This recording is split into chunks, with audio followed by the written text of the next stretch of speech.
On behalf of the powers that be that micromanage this stuff, I'd like to give my apologies to Alyssa Olson from Quesnel, BC. I had been determined to offer you a kidney, but it is being blocked by people who are very uncaring and incompetent at their job and believe that it is okay for them to do so, to fail you in this way without, let's say, learning how to ask more questions, to negotiate ways for them to be reassured that I would be okay donating a kidney to you.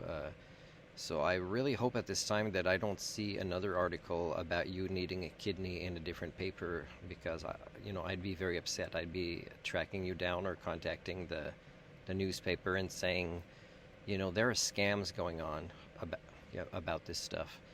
And people in need, which I believe you probably do exist, and you probably are in need, and your life is being threatened every day by a system that is failing you in this way. So my apologies to you if you ever see this. I am not at this time going to work really hard to try to find you and explain this to you, that you are losing this opportunity. But I am going to do that if I see that there's another article in the paper or another ad somewhere. Let's say you're getting worse in your condition.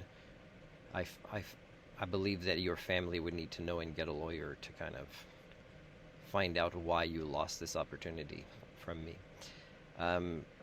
The other thing I wanted to say is I was on Vancouver Island a volunteer driver with the Canadian Cancer Society, and I would occasionally, even other than donating my time, I would donate income.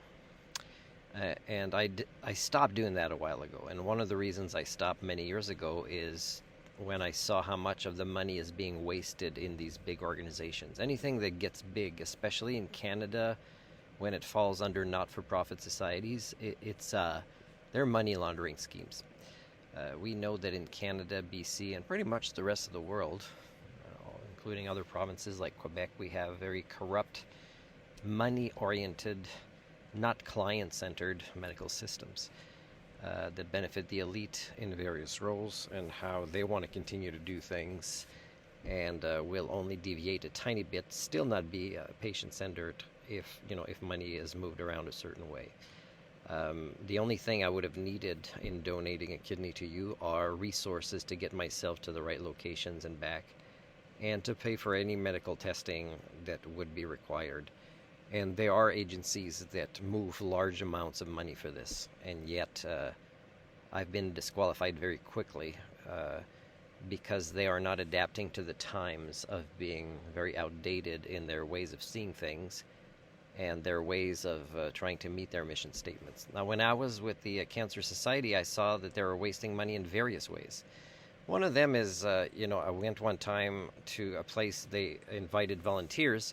It was supposed to be training, but there was really no training, not anything that I would qualify as training as a person that gives training, and it was just a lot of expenses paid on a room, fancy place for us to gather, and foods, and I thought it was a waste of money. Another way it was a waste of money is that on Vancouver Island, one driving school in the south got a contract to go evaluate all the drivers on the island about their driving skills as volunteers. Now, when I learned this, I said, well, I don't need this, and I own the driving school in Ladysmith, and I'll evaluate the drivers here for free in my community. And they said no. They said this person has the contract. The money's been laundered and moved around, and I got to do it their way.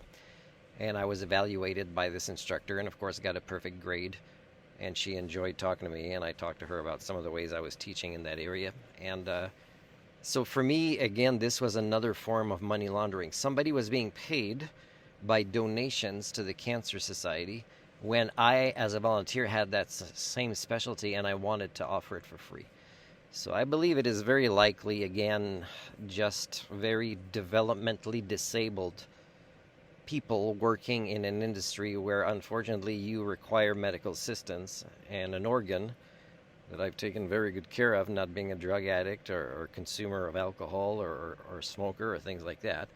But because we live in a developmentally disabled proto-society, I want to give my apologies to you.